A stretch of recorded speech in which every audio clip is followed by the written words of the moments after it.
Hello जय हिंद दोस्तों। आपका हमारे इस यूट्यूब फैमिली में स्वागत है। तो आज हम आपके लिए एक छोटा सा टॉपिक लेकर आए हैं। फ्लेमिंग के left hand and right hand rule पे आधारित कंसेप्ट है ना। इससे आपके एग्जाम में क्वेश्चन पूछते ही पूछते हैं। तो कोशिश करना है इस कंसेप्ट को अच्छे से क्लियर कर लें। और यदि आपको ये वीडियो पूरा देखने के बाद पूरी तरह से क्लियर हो जाता है तो आप लोग कोशिश कीजिए लाइक एंड कमेंट करने का। इससे हमें मोटिवेशन मिलता है और इसी तरह का छोटा छोटा महत्वपूर्ण टॉपिक आपके एग्जाम के पॉइंट ऑफ व्यू से मैं लेकर आऊँगा। ठीक है, तो आप लोग सपोर्ट कीजिएगा तभी जाकर ये आगे ऐसे पॉसिबल है। ठीक है, चलिए स्टार्ट करते हैं इस टॉपिक को। तो उसको स्टार्ट करने से पहले थोड़ा सा कुछ हम समझ लेते हैं, क्योंकि बिना कंसेप्ट के समझना और रट के निकलना कोई बड़ी महानता नहीं है। ठीक है, तो समझते हुए चलेंगे। और हम आपके लिए आज एनसीईआरटी बुक का पीडीएफ लेकर आए हैं, उसके थ्रू आपको हम समझाएंगे। ठीक है, तो देखिए यहाँ पे क्या है, ऑस्टेड का प्रयोग पहले समझ लेते हैं। ऑस्टेड जो है उन्होंने 1820 ईस्वी में धारावाही चालक जो तार होती है उसके चारों ओर एक चुंबकीय क्षेत्र का अस्तित्व ज्ञात किया था। मतलब चुंबकीय जो चुंबक होता है उसके चारों ओर मैग्नेटिक फील्ड के बारे में जानकारी किया था, जिससे कि धारा का चुंबक पर प्रभाव प्रदर्शित करने का प्रयोग ऑस्टेड का प्रयोग कहा जाता है। मतलब बोलेगा आपसे एग्जाम में क्वेश्चन पूछेगा कि विद्युत धारा का चुंबकीय प्रभाव किसने दिया, तो ऑस्टेड ने दिया। ठीक है, इन्होंने क्या किया कि आपको दिख रहा है कि ए और बी टर्मिनल दो ले लिए और यहाँ पर मैग्नेटिक फील्ड सॉरी यहाँ पर आपको चुंबकीय सुई ले लिया जिसमें आपका north pole and south pole है। तो इसमें क्या हुआ कि जैसे ही हम यहाँ पर आप देख रहे हैं अभी हमारा ये स्विच ओपन है, मतलब यहाँ इसमें करंट का डायरेक्शन का फ्लो बंद है। तो करंट का डायरेक्शन का फ्लो बंद है तो चुंबकीय सुई आपको सीधा नॉर्मल पोजिशन में दिख रहा है, इसमें कोई फ्लक्चुएशन नहीं दिख रहा है। और बी जो डायग्राम है इसमें देखिए कि जैसे ही हमने स्विच को क्लोज किया तो आपने क्या देखा कि जो मैग्नेटिक चुंबकीय सुई है जो नीडल है ये आपको फ्लक्चुएट होकर इस तरह से हो गई। ठीक है, तो इससे आपको क्या मालूम चला, इससे हमें ये मालूम चला कि जब हम चालक के तार में धारा नहीं प्रवाहित था तो चुंबकीय सुई में किसी प्रकार का कोई भी फ्लक्चुएशन नहीं हुआ। लेकिन जैसे ही हम उसमें करंट फ्लो किए, धारा प्रवाहित किए, तो हम लोगों ने क्या देखा कि वहां पे चुंबकीय का सुई क्या हुई, फ्लक्चुएशन हुआ, विक्षेपित हो जाती है। और जब स्विच बंद करके करंट हटा लेते हैं तो आपका जो चुंबकीय सुई है वो नॉर्मल पोजीशन में अपना वापस आ जाती है। तो इससे क्या कंक्लूजन निकलता है कि जब भी धारा के चारों ओर चुंबकीय क्षेत्र उत्पन्न होता है तो उसके चारों ओर मैग्नेटिक फील्ड बनता है, उसके चारों ओर क्या होगा, मैग्नेटिक फील्ड बनेगा। मतलब विद्युत धारा चुंबकीय सुई को प्रभावित करती है। तो जैसे ही हम इसके चारों ओर इलेक्ट्रिक करंट जनरेट हुआ, यहाँ पे जो रखा हुआ आपका नॉर्थ पोल साउथ पोल का जो सुई था इसमें आपको फ्लक्चुएशन इस तरह से देखने को मिला, इस तरह से ये डेविएट हो गया। ठीक है, तो धारा की दिशा बदलने पर चुंबकीय क्षेत्र की दिशा भी बदल जाती है। इससे ये कंक्लूजन आपको निकल गया। तो ये इसीलिए आया, इसलिए हमने इस टॉपिक को आपको थोड़ा सा समझा दिया, क्योंकि चुंबकीय क्षेत्र की दिशा जो है वो धारा की दिशा से संबंध रखती है। जैसे हमने करंट को बंद किया, मतलब करंट जैसे ही दिया चुंबकीय क्षेत्र की दिशा में फ्लक्चुएशन, मतलब सुई जो था उसके नीडल में फ्लक्चुएशन हुआ, विक्षेपित होने लगी। और जैसे ही हमने करंट को बंद किया था सुई अपना नॉर्मल पोजीशन में था। और इसे मैक्सवेल के दक्षिण हस्त नियम से ज्ञात किया जाता है। इसीलिए हमने आपको ऑस्टेड का वो विद्युत चुंबकीय वाला छोटा सा पॉइंट को क्लियर किया था। तो ये जो है मैक्सवेल के दक्षिण हस्त नियम से ज्ञात किया जाता है। इसमें क्या होता है मैक्सवेल के दक्षिण हस्त नियम में कि यदि किसी धारावाही तार को, मान लीजिए ये देखिए ये एक क्या है, एक धारावाही तार है, इसको दाएं हाथ की मुट्ठी से इस प्रकार पकड़े कि अंगूठा, ये जो आपका अंगूठा है ये धारा की दिशा को बताएगा, ये धारा की दिशा की ओर संकेत करेगा। यदि धारावाही तार को दाएं हाथ की मुट्ठी से इस प्रकार पकड़े कि अंगूठा जो है धारा की दिशा की ओर संकेत करेगा और अन्य अंगुलियां चुंबकीय क्षेत्र के बल रेखाओं की दिशा की ओर व्यक्त करेगी। तो देखिए जैसे पकड़ा है ये आपका करंट के डायरेक्शन को बताएगा, मतलब जो करंट इधर फ्लो कर रहा है। और ये चारों जो फिंगर है ये किसको बताएगा, मैग्नेटिक फील्ड को। मतलब जैसे मान लीजिए ये हम कोई चालक ले लिए, ठीक है, इसमें क्या हुआ कि करंट इस डायरेक्शन में फ्लो कर रहा है, करंट इस डायरेक्शन में, और इसके चारों ओर यहाँ पे क्या हुआ, मैग्नेटिक फील्ड बना। तो करंट इधर की ओर है और मैग्नेटिक फील्ड जो है ये आपका इस रेखा की, मतलब जैसे ही हम बोले कि आप कोई धारावाही चालक का तार पकड़ लिए, धारावाही चालक का तार है, तो ये अंगूठा इस तरह से आप खुद आप अपने हाथ में मान लीजिए एक पेन ले लीजिए, इस पेन को इस तरह से पकड़िए कि आपका अंगूठा ऊपर की ओर, तो जब अंगूठा ऊपर की ओर होगा आप पकड़ेंगे, मान लीजिए कि कोई भी देखे होंगे जैसे वैष्णो देवी लोग जो जाते हैं तो एक डंडा अपने हाथ में पकड़ कर जाते हैं, तो उस डंडे को आप पकड़ने की कोशिश कीजिए, आपका अंगूठा ऊपर की ओर और सभी जो चारों अंगुलियां हैं वो मैग्नेटिक फील्ड की डायरेक्शन, मतलब मैग्नेटिक फील्ड बल रेखाओं की ओर दिशा को इंडिकेट करेगा, मतलब उसके डायरेक्शन को, कि उस मैग्नेटिक फील्ड मेरा इस डायरेक्शन में बन रहा है और धारा अंगूठा के सीधा निकल रही है। ठीक है, तो मैक्सवेल का ये जो दक्षिण हस्त नियम है इसी को हम लोग क्रुक्स नियम भी कहते हैं। क्या कहते हैं? इसी को हम लोग क्रुक स्क्रू रूल भी कहते हैं। ये जो मैक्सवेल का जो दक्षिण हस्त नियम है, ये पूछता है इसे किस नाम से जानते हैं, तो मैक्सवेल का कॉर्क स्क्रू नियम भी कहते हैं। ठीक है, इसके अनुसार क्या बोला गया कि जब हम किसी कॉर्क स्क्रू को विद्युत धारा की दिशा में आगे बढ़ा रहे हैं तो कॉर्क स्क्रू के घूर्णन की दिशा चुंबकीय क्षेत्र की दिशा होगी, मतलब जो कॉर्क स्क्रू घूमेगा तो उसी दिशा में चुंबकीय क्षेत्र की दिशा होगी। नहीं समझे तो एक देखिए, हम आपके लिए एक डायग्राम लाए, ये देखें इस तरह से पेचकस, इस पेचकस का ये पोजीशन को हम यहाँ पर लगा दिए, तो यहाँ पे लगाने के बाद आप क्या देखेंगे कि इसमें आपका किस तरह से मैग्नेट अंदर जाएगा। तो जैसे ही हम इसको क्लॉकवाइज, मान लीजिए कि इसको इस डायरेक्शन में घुमाएं, ये क्लॉकवाइज हुआ, इस तरह से घूम रहा है, ये हमारा क्लॉकवाइज, इसको क्लॉकवाइज अगर घुमाएंगे तो ये अंदर की ओर घुसता चला जाएगा, और जैसे ही इसको हम एंटी क्लॉकवाइज इस तरह से निकालेंगे तो एंटी क्लॉकवाइज जैसे घुमाएंगे उसका क्या होगा, पोजीशन बाहर की ओर निकलने लगेगा। तो मैक्सवेल का जो क्रुक्स नियम है इसमें आपको सिर्फ ये देखना है कि अगर मान लीजिए हमारे पास कोई भी करंट कैरिंग कंडक्टर है तो उसमें करंट फ्लो हो रहा है, तो करंट फ्लो जब हो रहा है तो उसके आसपास क्या होगा, मान लीजिए यहाँ पे करंट फ्लो हो रहा है, ठीक है, यहाँ पे करंट फ्लो हो रहा है, तो इसके आसपास क्या मैग्नेटिक फील्ड बनेगा। तो इसके आसपास जब मैग्नेटिक फील्ड बनेगा तो मैग्नेटिक फील्ड हमारा क्या है, मैग्नेटिक फील्ड जो है, मैग्नेटिक फील्ड ये हमारा सदिश राशि है। चुंबकीय क्षेत्र कैसी राशि है, सदिश राशि, और सदिश राशि के बारे में आपको मालूम है कि उसमें डायरेक्शन के साथ मैग्नीट्यूड भी होता है, मतलब मैग्नीट्यूड मतलब दिशा के साथ साथ परिणाम भी होता है। तो हम लोग इसके डायरेक्शन के बारे में जानेंगे। तो जैसे ही हम इस पेंचकस को हम क्लॉकवाइज इस तरह से घुमाएंगे तो क्या होगा, ये मतलब पूरी तरह से टाइट होते चला जाएगा, बंद होने लगेगा, और इसको हम एंटी क्लॉकवाइज घुमाएंगे तो ये नट हमारा खुलने लगेगा। मतलब क्या होगा कि मैक्सवेल चालक जो है, हम जो तार लिए हैं वो धारा बह रही है, इस चीज को इंडिकेट कर रहा है कि किस दिशा में धारा बह रहा है। आई बात समझ में? तो मैक्सवेल का जो दक्षिण हस्त नियम है वो क्या कहता है, फिर से पढ़ लेते हैं। इसमें कहता है इस नियम का उपयोग किसी विद्युत धारावाही चालक के संबंध में चुंबकीय क्षेत्र की दिशा ज्ञात करने में की जाती है। चुंबकीय क्षेत्र की दिशा मतलब किस क्षेत्र में चुंबकीय क्षेत्र हो रहा है। तो आपका अंगूठा धारा की दिशा की ओर संकेत करता है। हमने बताया कि आप जो अंगूठा है आपका वो धारा की दिशा की ओर संकेत करेगा, और आपकी अंगुलियां चालक के चारों ओर चुंबकीय क्षेत्र की रेखाओं की दिशा में लिपटी रहेगी। मतलब इस तरह से चालक में लिपटी अंगुलियों की दिशा चुंबकीय बल रेखा की दिशा को व्यक्त करेगा। मतलब ये जो था आपका, ये अंगुलियां ये चुंबकीय बल रेखा की ओर दिशा की ओर संकेत कर रहा, और अंगूठा धारा की ओर दिशा की ओर इंगित कर रहा है। क्लियर? तो यही है आपका मैक्सवेल का दक्षिण हस्त नियम, जिसको हम लोग कहते हैं कॉर्क स्क्रू नियम। ठीक है, देख लीजिए इस तरह से पकड़ा है, ये करंट की ओर धारा की ओर दिशा की ओर बता रहा है, और ये जो उसकी अंगुलियां हैं वो चुंबकीय बल मतलब मैग्नेटिक फील्ड उसके आसपास जो जनरेट हो रहा है उसकी दिशा को ये बता रहा है। ठीक है, अब थोड़ा सा देख लीजिए, थोड़ा सा हम मैग्नेट के बारे में चर्चा कर लेते हैं, उसके बाद Fleming left hand and right hand rule के बारे में देखेंगे। तो आप देख रहे हैं ये मैग्नेट है, मैग्नेट का ये north pole south pole, north pole south pole. तो ये मैग्नेट का हमारा क्या है, नॉर्थ, ये हमारा हो गया साउथ। तो इधर से लेफ्ट से राइट साइड आपका क्या हो रहा है, मैग्नेटिक फील्ड जा रहा है, मतलब मैग्नेटिक फील्ड जनरेट हो रहा है नॉर्थ टू साउथ पोल।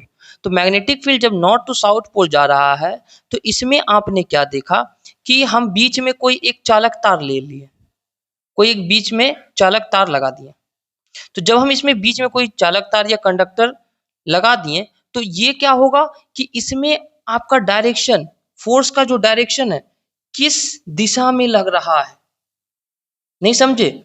जैसे हमने ये दो चुंबक ले लिया, मतलब एक चुंबक लिया, एक नॉर्थ और एक साउथ, या नॉर्थ साउथ, साउथ नॉर्थ। तो इधर से इधर उत्तरी ध्रुव से दक्षिणी ध्रुव की ओर चुंबकीय क्षेत्र, चुंबकीय बल रेखा गमन करती है, मालूम है।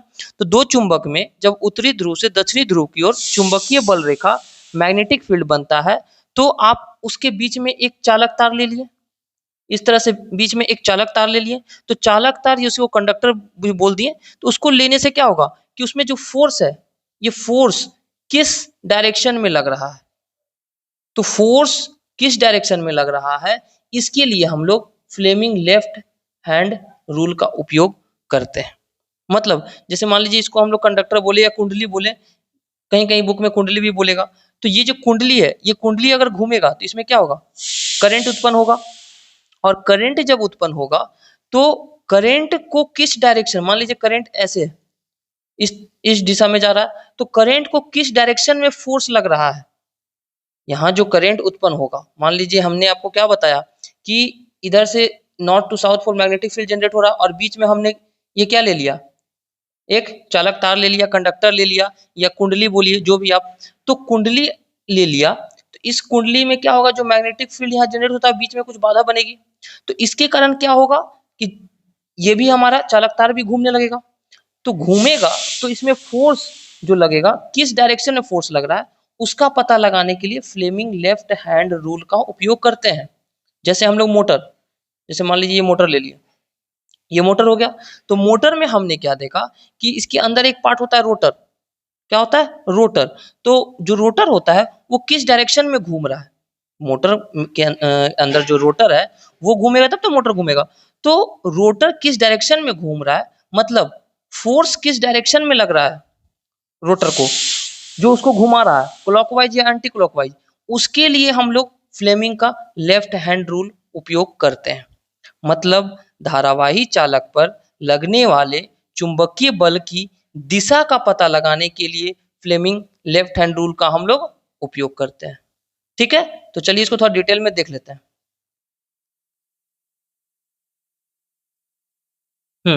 फ्लेमिंग लेफ्ट हैंड रूल क्या कहता है ये, कि अपने बाएं हाथ की तर्जनी, मध्यमा और अंगूठे को परस्पर लंबवत इस प्रकार फैलाएं कि यदि तर्जनी चुंबकीय क्षेत्र की दिशा, तर्जनी मतलब आपका ये जो फर्स्ट फिंगर है ना, ये वाला तर्जनी इसको बोलते हैं, ये चुंबकीय क्षेत्र की दिशा को बताएगा। मध्यमा आपकी अंगुली, फिंगर में जो बीच वाली अंगुली है मध्यमा, वो धारा की दिशा को बताएगी। और अंगूठा धारावाही चालक पर लगने वाले बल की दिशा को बताएगा। मतलब ये अंगूठा जो है धारावाही चालक पर लगने वाले बल की दिशा को व्यक्त करेगा। यही है आपका फ्लेमिंग लेफ्ट हैंड रूल। क्या है, फ्लेमिंग लेफ्ट हैंड रूल। मतलब आपका फोर फिंगर, ये जो है फोर फिंगर, ये मिडिल फिंगर और ये अंगूठा, इसको इस प्रकार रखना है कि तीनों आपस में लंबवत हो, मतलब 90 डिग्री पे। देखिए अंगूठा और इसके बीच में 90 डिग्री है ना। उसके बाद आप इसको देखिए, ये फिंगर और बीच वाला, इसके बीच में भी 90 डिग्री है। इसके बाद ये अंगूठा और इसके बीच भी आपको इधर से दिख रहा है ना, आप अंदर की ओर समझिए बल लग रहा है, बाहर दिख रहा है इसको अंदर की ओर, इधर तो इधर लग जाता है, इस तरह से ये भी 90 डिग्री होगा। मतलब तीनों फिंगर जो है आपस में 90 डिग्री होंगे। तो यही चीज बोला कि अपने बाएं हाथ की तर्जनी, मध्यमा और अंगूठा, ये तर्जनी, ये मध्यमा और ये अंगूठा, तीनों एक क्या होंगे, 90 डिग्री पर रहेंगे, लंबवत रहेंगे। तो तर्जनी जो है चुंबकीय क्षेत्र की दिशा, आपका मध्यमा जो है, मिडिल वाला जो फिंगर है वो धारा की दिशा, और जो आपका अंगूठा है वो आपको व्यक्त करेगा बल की दिशा। ठीक है, तो यही है फ्लेमिंग लेफ्ट हैंड रूल। तो फ्लेमिंग लेफ्ट हैंड रूल में आप एक और डायग्राम दिए, देख लीजिए। इसमें हमने क्या बोला कि ये अंगूठा जो है आपको किस चीज को बताएगा, करंट के दिशा को बताएगा। ये जो फर्स्ट फिंगर है ये मैग्नेटिक फील्ड, चुंबकीय क्षेत्र की दिशा को बताएगा। और बीच वाला जो है ये धारा की दिशा को बताएगा। मतलब फोर्स, अंगूठा जो है ये देखिए धारा लिख दिया है, बट ये धारा नहीं होके ये फोर्स होगा। बल की दिशा, ये जो है ना अंगूठा बल की दिशा, ये मैग्नेटिक फील्ड, और बीच वाला जो है आपका करंट की दिशा को बताएगा, धारा की दिशा को। तो फ्लेमिंग का जो बायां हाथ नियम है उसमें से हम लोग क्या जानकारी प्राप्त करते हैं, इसमें चुंबकीय क्षेत्र में चालक पर लगने वाले बल की दिशा बाएं हाथ के नियम से ज्ञात की जाती है। आपसे एग्जाम में प्रश्न बनेगा, क्या बनेगा कि चुंबकीय क्षेत्र पर लगने वाले बल की दिशा किस नियम से ज्ञात की जाती है। मैक्सवेल का दक्षिण हस्त नियम, फ्लेमिंग का राइट हैंड नियम, फ्लेमिंग का लेफ्ट हैंड नियम। तो इस चीज को आपको याद रखना है, ठीक है। तो चुंबकीय क्षेत्र पर लगने वाले बल की दिशा लेफ्ट हैंड, यही ना हम आपको बोले कि जैसे मान लीजिए आपने मोटर मोटर में आपका क्या होता है, मोटर में रोटर होता है, तो रोटर किस डायरेक्शन में घूमेगा, रोटर जो है किस डायरेक्शन में घूमेगा उसका पता लगाने के लिए, क्लॉकवाइज घूमेगा, एंटी क्लॉकवाइज घूमेगा, तो उसका पता लगाने के लिए हम लोग फ्लेमिंग का लेफ्ट हैंड रूल का उपयोग करते हैं, ठीक है। तो आप याद रखिएगा फ्लेमिंग के लेफ्ट हैंड रूल पर कौन आधारित है, मोटर। मोटर क्या करता है, विद्युत ऊर्जा को यांत्रिक ऊर्जा में बदलता है, विद्युत ऊर्जा को यांत्रिक ऊर्जा में बदलता है, एकदम याद रखिएगा। और देखिए हम लोग घर में ही मोटर रहता है, सबके घर में बोरिंग है, तो हम लोग मोटर को चलाने के लिए देखते होंगे इस तरह से रेड और एक ग्रीन स्विच रहता है, हम लोग लेफ्ट हैंड से भी उसको स्विच को ऑन कर देते हैं, जरूरी नहीं है राइट हैंड से यूज करना। तो ये याद रखिएगा मोटर चलाने के लिए हम लोग घर में मोटर चलाने के लिए दो स्विच रखे हैं, एक ग्रीन एक रेड, रेड से बंद होता है ग्रीन से ऑन होता है, तो हम लोग लेफ्ट हैंड से दबा देते हैं क्योंकि सिंपल आसान है। तो मोटर जो है लेफ्ट हैंड रूल पर काम करता है, क्लियर। चलते हैं अगला, फ्लेमिंग के राइट हैंड नियम। राइट हैंड नियम क्या कहता है, पहले समझ लेंगे कि राइट हैंड नियम, इसमें भी वही चीज सेम, मान लीजिए ये चुंबक है, तो इसमें भी करंट फ्लो कर रहा है, सॉरी मैग्नेटिक फील्ड जनरेट है, मैग्नेटिक फील्ड जनरेट है, इसके बीच में हम एक कुंडली या फिर चालक तार ले आए, तो चालक तार को हमने क्या किया, यहाँ पे ये रोटेट कर रहे हैं, घुमा रहे हैं इस तरह से, तो घुमाने के दरमियान क्या होगा कि आप खुद देखिएगा कि उसके बीच में जब हम कोई कंडक्टर ले आए हैं तो कुछ ना कुछ इसके बीच में कुछ बाधा आएगी, और इसमें करंट का जो डायरेक्शन है वो तो हमने सॉरी मैग्नेटिक फील्ड का डायरेक्शन, चुंबकीय बल का डायरेक्शन लेफ्ट हैंड रूल से चेक कर लिया, तो राइट हैंड में हमने क्या देखा कि इसमें आपका धारा किधर से किधर बह रहा है। जैसे मान लीजिए हम लोग घर में या शादी पार्टी में जनरेटर लाते हैं, तो जनरेटर लाते हैं तो उसको क्या करते हैं, हम लोग स्टार्ट करते हैं और उसको उसका कनेक्शन जुड़े हुए रहते हैं, मतलब किधर किधर करंट को देना है। जनरेटर जनरली हम लोग क्यों यूज करते हैं, लाइन कट जाता है या बिजली की समस्या होने के कारण जनरेटर का उपयोग करते हैं, और जनरेटर का उपयोग इसलिए करते हैं ताकि करंट के डायरेक्शन को पता लग सके। तो करंट के डायरेक्शन को पता लगाने के लिए ही फ्लेमिंग का राइट हैंड रूल का हम लोग उपयोग करते हैं। तो जनरेटर हमारा किस नियम पर काम करता है, फ्लेमिंग के राइट हैंड रूल पे, और जनरेटर हम लोग लेफ्ट हैंड से नहीं स्टार्ट कर पाएंगे क्योंकि बहुत ही ताकत लगता है, तो इसके लिए हम लोग राइट हैंड का यूज करते हैं, इसलिए ये फ्लेमिंग के राइट हैंड रूल पर काम करता है। इस तरह से भी आप रिलेट करके याद रख सकते हैं, ठीक है। तो इसमें देखिए क्या कहता है कि प्रेरित विद्युत धारा जो इंड्यूस्ड इलेक्ट्रिक करंट है, इसकी दिशा फ्लेमिंग के दक्षिण हस्त नियम से प्राप्त किया जाता है। प्रेरित विद्युत धारा की दिशा फ्लेमिंग के दक्षिण हस्त नियम से प्राप्त किया जाता है। इस लाइन को एकदम याद रखिएगा, पूछेगा। और आपका चुंबकीय बल की दिशा को निकालने के लिए धारावाही चालक पर लगने वाले चुंबकीय बल की दिशा फ्लेमिंग का लेफ्ट हैंड रूल पे, और प्रेरित विद्युत धारा की दिशा मतलब करंट किधर से किधर बह रहा है उसकी दिशा प्राप्त करने के लिए हम लोग फ्लेमिंग राइट हैंड रूल का उपयोग करते हैं। दोनों लाइन याद रखिएगा, हमारे एग्जाम में पूछा हुआ ये एएलपी में क्वेश्चन, ठीक है। तो देखिएगा ध्यान से, इसमें क्या कहता है, इसमें भी सेम चीज वही, अपने तीन राइट हैंड को निकाल लीजिए, तर्जनी मध्यमा और अंगूठा, तीनों को ऐसे फैलाएं कि तर्जनी चुंबकीय क्षेत्र, ये जो है चुंबकीय क्षेत्र, बीच वाला प्रेरित धारा, इसमें चालक में प्रेरित धारा बोलेंगे, उसमें नॉर्मल करंट बोले थे ना, इसमें प्रेरित धारा, और अंगूठा जो है आपको किस चीज को बताएगा, चालक की गति की दिशा, मतलब वही फोर्स, ठीक है, फोर्स किस डायरेक्शन में लग रहा है, चालक की गति की दिशा को बताएगा। तो इसको याद रखने के लिए आपको कुछ नहीं करना है, चुपचाप फादर मदर और चाइल्ड याद रखना है। एफ से हो गया फोर्स का डायरेक्शन, एम से हो गया मैग्नेटिक फील्ड के डायरेक्शन, मैग्नेटिक फील्ड के डायरेक्शन, और सी से हो गया करंट का डायरेक्शन। CURRENT, करंट के डायरेक्शन। तो फादर, मदर और चाइल्ड तीनों याद रखना है। कभी कंफ्यूजन नहीं होगा कि अंगूठा किसको है, तो अंगूठा आपका हो गया फोर्स के डायरेक्शन, M मैग्नेटिक फील्ड। अगला जो अंगुली आता है आपका अंगूठा के बाद कौन सा अंगुली आता है, पहला अंगुली जो फोर फिंगर का पहला अंगुली है उसको बोलते हैं क्या, तर्जनी। तो वो आपका मैग्नेटिक फील्ड, M से मैग्नेटिक फील्ड, और उसके बाद तीसरा अंगुली आएगा C जो करंट के डायरेक्शन को बताएगा। तो याद करने में तकलीफ नहीं होना चाहिए, एकदम याद रखिएगा, फादर, मदर, चिल्ड्रन, फोर्स के डायरेक्शन को, मैग्नेटिक फील्ड के डायरेक्शन को, करंट के डायरेक्शन को, ये दोनों में सेम है, left hand right hand rule में।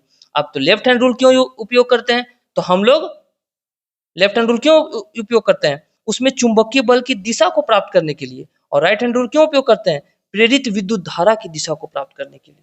तो दोनों लाइन को एकदम याद रखना है, क्योंकि इसी दोनों लाइन से आपके एग्जाम में प्रश्न बनते हैं।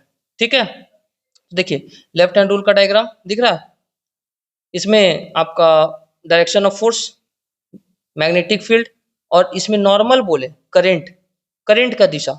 लेकिन जैसे ही हम आपका राइट हैंड का बात करेंगे तो राइट हैंड में आप देखिएगा इसे धारा की दिशा नहीं, प्रेरित विद्युत धारा की दिशा बोलेंगे। क्या बोलेंगे, प्रेरित विद्युत धारा की दिशा। तो हम लोग राइट हैंड पे हमारा जनरेटर काम करता है, लेफ्ट हैंड से हमारा मोटर काम करता है। क्योंकि मोटर को स्टार्ट करना आसान है तो हम लोग लेफ्ट हैंड से भी उपयोग कर सकते हैं। जनरेटर को चालू करना बहुत टफ है, तो इसलिए इसको हम लोग राइट हैंड लगाना ही लगाना है, क्योंकि हम लोग उसके हैंडल से घुमाकर स्टार्ट करते हैं जनरेटर को। ठीक है, तो ये राइट हैंड रूल पर काम करता है। ये भी पूछता है कि जनरेटर किस नियम पे काम करता है, मोटर किस नियम पे कार्य करता है, तो याद रखना। थोड़ा सा विद्युत मोटर और जनरेटर का डिफरेंस देख लेते हैं, क्वेश्चन पूछता है कि विद्युत मोटर क्या है। तो विद्युत मोटर जो है वो विद्युत ऊर्जा को यांत्रिक ऊर्जा में बदलती है, सबको मालूम है। यह विद्युत चुंबकीय खिंचाव के सिद्धांत पर कार्य करता है। ये किस नियम पे कार्य करता है, हाँ यहाँ पे देखिए बहुत सारे बच्चे लोगों को कंफ्यूजन होता है कि किस नियम पे कार्य करता है। तो आप याद रखिएगा कि ये विद्युत चुंबकीय खिंचाव के नियम पे कार्य करता है। किस पे काम करता है, विद्युत चुंबकीय खिंचाव के नियम पे। और ये विद्युत ऊर्जा को यांत्रिक ऊर्जा में बदलता है। किस ऊर्जा को किस ऊर्जा में कन्वर्ट करता है, विद्युत ऊर्जा को यांत्रिक ऊर्जा में। ठीक है, अगला पॉइंट है, जब किसी धारावाही चालक को चुंबकीय क्षेत्र में रखा जाता है तो उस पर एक घुमाव बल कार्य करता है, मतलब उसमें एक घूमने वाला जो बल कार्य करता है, क्योंकि हमने बताया था ना रोटर होता है इसमें, तो वही तो इसको घुमाता है, तो वही घूमने वाला बल इस पे कार्य करता है। यह फ्लेमिंग के बाएं हाथ के नियम पर आधारित है। ठीक है, और इसका उपयोग विद्युत पंखा, कंप्यूटर मशीन, वॉशिंग मशीन, विद्युत मिश्रकों घर में देखते हैं, या बोरिंग करने के लिए, या गांव में खेत पटाने के लिए भी लोग विद्युत मोटर का उपयोग करते हैं। तो ये सभी चीज में इसका उपयोग किया जाता है। तो इसको याद रखना है कि विद्युत मोटर किस सिद्धांत पे कार्य करता है। आपको ऑप्शन में रहेगा विद्युत चुंबकीय प्रेरण, नहीं, विद्युत मोटर विद्युत चुंबकीय प्रेरण के सिद्धांत पे कार्य नहीं करता है, या विद्युत धारा के चुंबकीय प्रभाव के सिद्धांत पर, या फिर विद्युत चुंबकीय खिंचाव पर कार्य करता है। अभी देखे ना यहाँ पे क्या लिखा, विद्युत चुंबकीय खिंचाव के सिद्धांत पर कार्य करता है। कंफ्यूजन एकदम नहीं रखना है। और दूसरा देख लेते हैं जनरेटर। जनरेटर क्या है, तो जनरेटर जो है आपका ये यांत्रिक ऊर्जा को विद्युत ऊर्जा में कन्वर्ट करता है। इसमें वैद्युत चुंबकीय प्रेरण के कारण प्रेरित धारा उत्पन्न होती है। हमने बोला था ना, प्रेरित धारा की दिशा प्राप्त करने के लिए राइट हैंड रूल, और यही है जनरेटर इसमें उपयोग होता है। तो वैद्युत चुंबकीय प्रेरण के सिद्धांत पर कार्य करता है। किस पर कार्य करता है, ये विद्युत चुंबकीय प्रेरण के सिद्धांत पर कार्य करता है। जनित्र या डायनामो फ्लेमिंग के दाएं हाथ के नियम के आधार पर कार्य करते हैं। ठीक है, और देखिए प्रेरित धारा प्रत्यावर्ती धारा एसी होती है। यदि प्रत्यावर्ती धारा को उपकरण में डिश धारा में बदलकर बाह्य परिपथ में प्रवाहित करते हैं तो डीसी जनित्र कहलाता है। तो ये छोड़ दीजिए, हम आपको एसी और डीसी का डिफरेंस, ट्रांसफार्मर का डिफरेंस, मतलब स्टेप अप स्टेप डाउन का डिफरेंस भी लेकर आएंगे। जनरली आपको मोटर और जनरेटर में क्या याद रखना है कि मोटर जो है फ्लेमिंग के लेफ्ट हैंड रूल पे कार्य करता है, जनरेटर जो है फ्लेमिंग के राइट हैंड रूल पे कार्य करता है। यह विद्युत ऊर्जा को यांत्रिक ऊर्जा में बदलता है, और जनरेटर यांत्रिक ऊर्जा को विद्युत ऊर्जा में बदलता है। ये जो है इसका उपयोग विद्युत पंखा, कंप्यूटर, वॉशिंग मशीन में उपयोग करते हैं। और ये विद्युत धारा के चुंबकीय खिंचाव के नियम पर आधारित है। किस पर कार्य करता है, विद्युत चुंबकीय के खिंचाव के सिद्धांत पे। और ये विद्युत चुंबकीय प्रेरण के सिद्धांत पे कार्य करता है। किस पे काम करता है, विद्युत चुंबकीय प्रेरण के सिद्धांत पे कार्य करता है। तो इतना आपको याद रख लेना है, और कोशिश करना है, नहीं समझ में आया तो एक दो बार और देखिएगा, बुक पढ़ने का कोशिश करना है आपको, इससे आपका डाउट क्लियर हो जाएगा। ठीक है, तो चलिए मिलते हैं नेक्स्ट वीडियो में। Thank you.